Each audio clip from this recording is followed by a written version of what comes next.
ഈശ്വര പ്രിയമുള്ളവരെ, ധ്യാനത്തിൻ്റെ സമയങ്ങളിൽ ധ്യാനത്തിൽ പങ്കെടുക്കുന്ന മക്കളോട് സംസാരിക്കുവാൻ, അവരുടെ സങ്കടങ്ങളൊക്കെ കേൾക്കുവാനുള്ള സമയമുണ്ട്.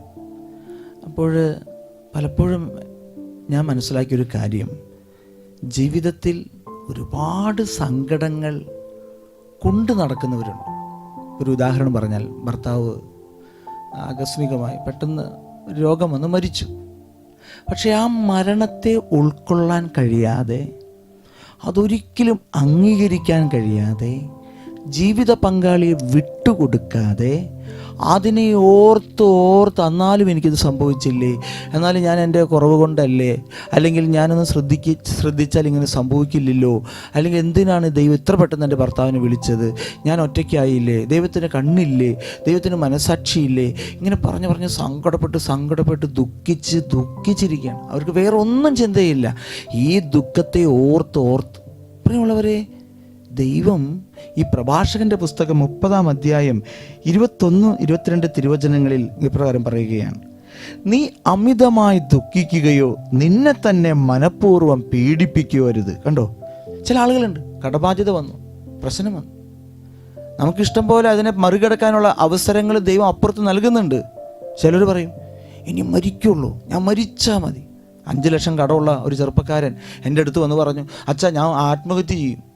ആ സംസാരിച്ചുകൊണ്ടിരിക്കുന്ന നേരത്താണ് ഭാഗ്യത്തിന് 200 കോടി കടമുള്ള ഒരു അമ്മച്ചി അവിടുന്ന് എന്നെ കാണാൻ വരുന്നത്. ഞാൻ പറഞ്ഞു, മോനെ, 200 കോടി കടമുള്ള അമ്മച്ചിയാണ് നടന്നു വരുന്നത്. അപ്പോൾ ഈ 5 ലക്ഷം വന്നിട്ട് ആത്മഹത്യ ചെയ്യാൻ പോകാൻ പെട്ടെന്ന് അവൻ്റെ സങ്കടം മാറി. പ്രിയമുള്ളവരെ, വചനം പറയുകയാണ്, നീ അമിതമായി ദുഃഖിക്കുകയോ നിന്നെ തന്നെ മനഃപൂർവ്വം പീഡിപ്പിക്കുകയോ ചെയ്യരുത്. ചില ആളുകളുണ്ട്, മനഃപൂർവ്വം ഇങ്ങനെ ഇരുന്ന്, ദൈവമേ എനിക്കിങ്ങനെ സംഭവിച്ചല്ലോ,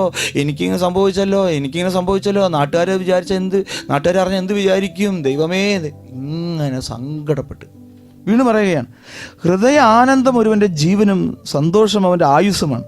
ദുഃഖമകറ്റി ആത്മാവിനെ സന്തോഷിപ്പിക്കുകയും ഹൃദയത്തെ ആശ്വസിപ്പിക്കുകയും ചെയ്യുക. ദുഃഖം അനേകരെ നശിപ്പിച്ചിട്ടുണ്ട്. പ്രിയമുള്ളവരെ, ഈ ദുഃഖത്തിൻ്റെ ഈ ദുരാത്മാവ് ഈ മനുഷ്യനെ പീഡിപ്പിക്കുകയാണ്. ഇതിങ്ങനെ ഏത് നേരം അവന് വിശ്വസിക്കാൻ സാധിക്കുന്നില്ല, അവന് പ്രത്യാശിക്കാൻ സാധിക്കുന്നില്ല, ദൈവത്തിൽ വിശ്വസിക്കാൻ സാധിക്കുന്നില്ല. ദൈവം എന്നെ സഹായിക്കുന്നവനാണ്, ദൈവം എന്നെ ശക്തിപ്പെടുത്തുന്നവനാണ്, വിജയം നൽകുന്ന യോദ്ധാവാണ്. അത് ചിന്തിക്കില്ല. എനിക്കിത് സംഭവിച്ചല്ലോ, അതോർത്ത് ഇങ്ങനെ ദുഃഖിക്കുകയാണ്. പ്രിയമുള്ളവരെ, അപ്രകാരം ദുഃഖം അനുഭവിക്കുന്നത് സത്യത്തിൽ ദൈവം നമുക്ക് നൽകുന്നതല്ല, ഒരു വ്യക്തി വിളിച്ചു വരുത്തുന്നതാണ്. അതുകൊണ്ട് വിശ്വാസി ദൈവത്തിൻ്റെ കണ്ണുകളിലേക്ക് നോക്കണം. എനിക്ക് ഒരുപാട് പ്രശ്നങ്ങളുണ്ട് എന്ന് കർത്താവിനോട് പറയുകയല്ല, ഒരുപാട് പ്രശ്നങ്ങളോട് എനിക്കൊരു കർത്താവുണ്ട് എന്ന് പറയാനുള്ള കൃപയാണ് ഒരു വിശ്വാസിക്ക് വേണ്ടത്. എനിക്കൊരുപാട് പ്രശ്നങ്ങളുണ്ട്, എനിക്കൊരുപാട് കടബാധ്യതകളുണ്ട് എന്ന് കർത്താവിനോട് പറയുകയല്ല വേണ്ടത്. നിന്റെ പ്രശ്നങ്ങളോട് പറയണം, എനിക്കൊരു കർത്താവുണ്ട് എന്നെ രക്ഷിക്കാൻ. ആ ഒരു ബോധ്യത്തിലേക്ക് നമുക്ക് കടന്നു വരണം. ദൈവം എല്ലാവരും അനുഗ്രഹിക്കട്ടെ. കർത്താവായ ഈശോയെ, ഒരുപാട് സങ്കടങ്ങളുള്ള മനുഷ്യരുണ്ട്, കടബാധ്യതകൾ, അല്ലെങ്കിൽ മക്കളുടെ വിവാഹം നടന്നിട്ടില്ല, ജോലി ശരിയായിട്ടില്ല, അതിനെ ഓർത്ത് എപ്പോഴും അതിനോർത്ത് എനിക്ക് നടന്നില്ലല്ലോ, മക്കൾക്കത് ലഭിച്ചില്ലല്ലോ, കടബാധ്യതയാണല്ലോ എന്നോർത്ത് ചിന്തിച്ച് സങ്കടപ്പെടുന്നവർ, ദുഃഖിക്കുന്നവർ, നിരാശപ്പെടുന്ന ഒരുപാട് മക്കളുണ്ട്. കർത്താവേ, അവർക്കെല്ലാം പ്രത്യാശയുടെ ദൈവത്തെ കാണാൻ, ആ മിഴികളിൽ നോക്കാൻ ഒരു കൃപ നൽകണമേ എന്ന് ഈ ശുശ്രൂഷയിൽ താഴ്മയോടെ ഞങ്ങൾ അപേക്ഷിക്കുന്നു.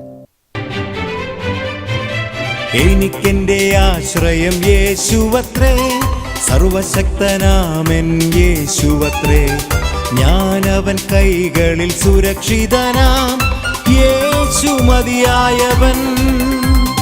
എനിക്കെന്റെ ആശ്രയം യേശുവത്രേ, സർവശക്തനാമൻ യേശുവത്രേ, ഞാനവൻ കൈകളിൽ സുരക്ഷിതനാം, യേശു മതിയായവൻ.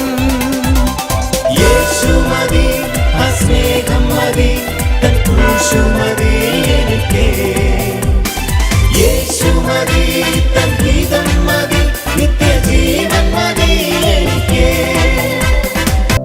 പരിശുദ്ധ പരമദിവ്യകാരുണ്യത്തിന് എന്നേരം ആരാധനയും സ്തുതിയും പുകഴ്ചയും ഉണ്ടായിരിക്കട്ടെ. പരിശുദ്ധ പരമദിവ്യകാരുണ്യത്തിന് എന്നേരം ആരാധനയും സ്തുതിയും പുകഴ്ചയും ഉണ്ടായിരിക്കട്ടെ. പരിശുദ്ധ പരമദിവ്യകാരുണ്യത്തിന് എന്നേരം ആരാധനയും സ്തുതിയും പുകഴ്ചയും ഉണ്ടായിരിക്കട്ടെ.